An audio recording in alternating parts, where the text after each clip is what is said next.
ప్రభుత్వం ఏర్పడిన తర్వాత అప్పుడు అన్నమయ్య జిల్లాలో ఉన్నటువంటి ఆ ప్రాంతంలో అప్పటి కలెక్టర్ ఒక మీటింగ్ నిర్వహించి దానికి సంబంధించి 3 లక్షల మెట్రిక్ టన్నులు మాత్రమే చేసుకోవాలి, అది కూడా ఒక నది గర్భంలో 300 మీటర్లే చేయాలా అని చెప్పి ఆయన ఒక జీవో కూడా ఇచ్చాడు, ఒక ఆర్డర్ కూడా ఇచ్చాడు, ప్రొసీడింగ్స్ అవి ఇచ్చాడు. దాని తర్వాత దాంట్లో కూడా మాన్యువల్ ఎగ్జిక్యూషనే చేయాలి, మాన్యువల్ ఎగ్జిక్యూషన్ చేసి మనుషులతో చేసుకుని ఒక ప్రాంతానికి తరలించుకొని అక్కడి నుంచి తరలించుకోవాలా. ఆ పర్మిషన్ ఇచ్చినట్టు 3 లక్షల మెట్రిక్ టన్నులు అని అంటే అవన్నీ ఏమీ ఖాతరు చేయకుండా నది గర్భంలోనే నీళ్లు ఉన్న చోటనే గుంతలు చేసేసి రోజుకు వేలాది టన్నులుగా దాదాపు 1 కోటి మెట్రిక్ టన్నులు 3 లక్షల మెట్రిక్ టన్నుల పర్మిషన్ ఇక్కడ దాదాపుగా 1 కోటి మెట్రిక్ టన్నులు అక్కడ ఎత్తేసినట్టు పరిస్థితి ఏంటి?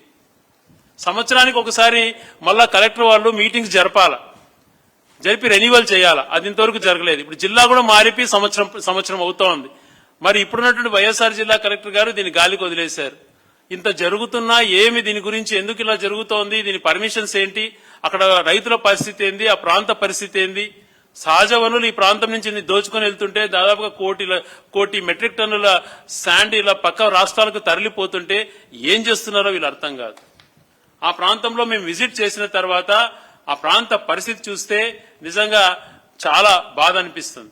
అందుకనే ఈ రోజు రాష్ట్ర ప్రజలంతా చూడాలి ఆ నది గర్భమైనటువంటి ప్రాంతంలో ఏ రకమైనటువంటి దోపిడీ జరుగుతుందో అని చెప్పి ఈరోజు ఇక సెంట్రల్ ఆఫీస్కి వచ్చి నేను ఆ వీడియో కూడా ప్లే చేస్తున్నాను.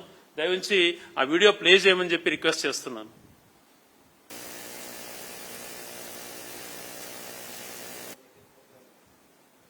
నడి మధ్యలో ప్రొక్లైనర్స్ పెట్టి ఇలాగ గుంతలు తవ్వి ఆడ రాళ్లు కూడా బయటపడినటువంటి ప్రదేశంలో ఏ రకంగా డైరెక్ట్ గా ఇది మాన్యువల్ గా చేయాల్సినటువంటిది ఆర్డర్ ప్రకారం అది కూడా లేదు.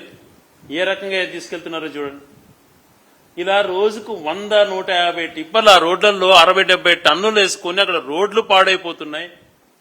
చూడండి, మేమంతా వెళ్ళినప్పుడు ఆ మిషనరీ అంతా దాపెట్టేశారు. మళ్ళీ మేము ఇటు నుంచి అటు నుంచి వచ్చేస్తేనే మళ్ళీ చూడండి నది గర్భంలో కిందికి తవ్వేసి రాళ్ళు ఎలా బయటపడ్డాయి.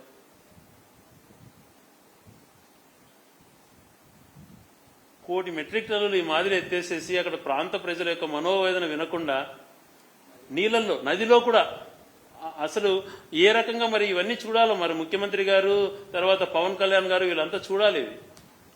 మీకు తెలిసే జరుగుతుందా? అక్కడ ఏమంటున్నారంటే వాళ్ళకు సంబంధించి మేము వాళ్ళ కోసం చేస్తున్నాం, వాళ్ళకు కూడా దీంట్లో భాగస్వామ్యం ఉందని చెప్తున్నారు అక్కడ స్థానికులు.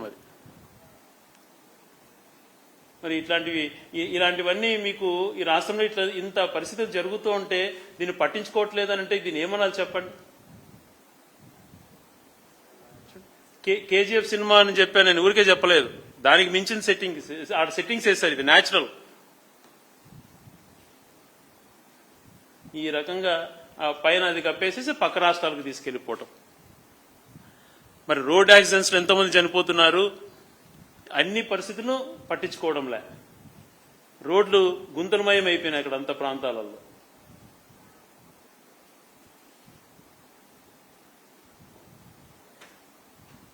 దీంతో పాటు అంటే గతంలో ఎలా ఉన్నింది ఇప్పుడు ఎలా ఉన్నింది అన్నటువంటిది కూడా ఒకసారి చూపించాము. అది ఆ ప్రాంతం సహజ సిద్ధమైనటువంటి ఎంతో మంది అటవీకి సంబంధించిన మంచి వన్యప్రాణులు ఉన్నటువంటి ప్రాంతం అది. ఇది ఆ పరిస్థితి, దాన్ని అలా చేసి పెట్టారు.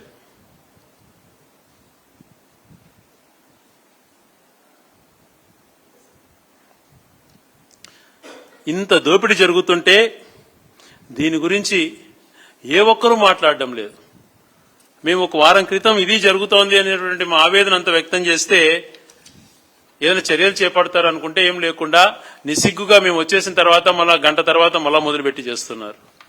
ఈరోజు మామూలుగా అంటుంటారు ఏదో పత్రిక అది ఇదని. ఇది చూడండి, ఆంధ్రజ్యోతి వాళ్ళు కూడా రాశారు, ఏబిఎన్ వాళ్ళు కూడా జరుగుతున్నటువంటి దోపిడీ ఏ రకంగా ఉంది అన్నటువంటి దానిపైన దాదాపుగా 5-6 ఫోటోలు పెట్టి నేను చూపించిన వాళ్ళకు కూడా వచ్చినట్టుంది డేటా, వాళ్ళు కూడా తెప్పించుకున్నట్టున్నారు. ఇదేదో ఎగ్జాగరేషన్ అన్నటువంటిది మాకు ఇప్పుడు అట్లాంటి అలవాట్లు లేవు ఎగ్జాగరేషన్ చేయడం.